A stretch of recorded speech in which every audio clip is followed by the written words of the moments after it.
నమస్కారం. ఈరోజు మనం మాట్లాడుకోబోయే భక్తి, శక్తి, ధైర్యం అన్నిటికీ ప్రతీక అయిన శ్రీ ఆంజనేయ స్వామి మహిమ గురించి, ముఖ్యంగా భక్తుల హృదయాల్లో ఎంతో పవిత్రమైన స్థానం కలిగిన శ్రీ ఆంజనేయ దండకం గురించి తెలుసుకుందాం. ఆంజనేయ దండకం అంటే ఏంటి? శ్రీ ఆంజనేయం ప్రసన్నాంజనేయం ప్రభాదివ్యకాయం ప్రకీర్తి ప్రదాయం అనే పవిత్ర పదాలతో ప్రారంభమయ్యే ఈ స్తోత్రం హనుమంతుని శక్తి, భక్తి, పరాక్రమం అన్నింటినీ ఒకే శ్లోక రూపంలో అద్భుతంగా వర్ణిస్తుంది. ఇది సాధారణ స్తోత్రం కాదు, ఇది దండకం అనే ప్రత్యేక ఛందస్సుతో రాసిన స్తోత్రం.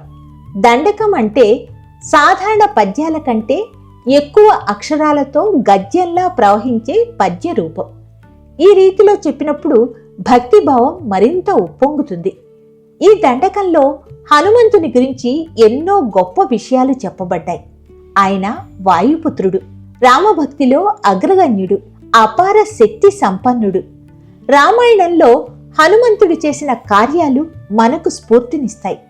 సుగ్రీవునికి మంత్రి అయ్యి శ్రీరాముని సేవ కోసం లంకకు వెళ్లి లంకిని జయించి సీతామాతను దర్శించి లంకను దహనం చేసి రామునికి విజయవార్తను తీసుకొచ్చాడు.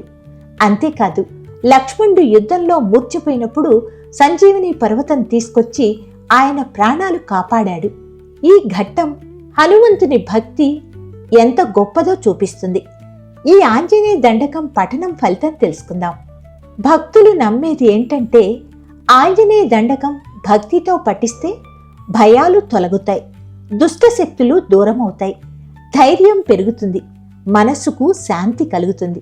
ముఖ్యంగా రామనామంతో కూడిన ఈ దండకం మనలో భక్తి భావాన్ని పెంచుతుంది.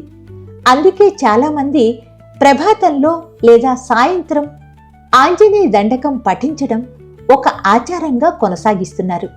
చివరిగా ఒక్క మాట, హనుమంతుడు ఈ దండకం ద్వారా మనకు చెప్పే గొప్ప సందేశం ఒకటే: శక్తి ఉన్నా వినయం ఉండాలి, బలం ఉన్నా భక్తి ఉండాలి.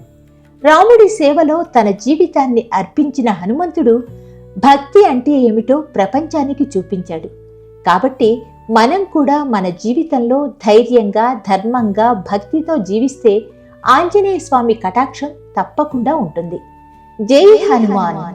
మీకు ఈ వీడియో నచ్చినట్లయితే లైక్ చేసి జై హనుమాన్ అని కామెంట్ పెట్టండి.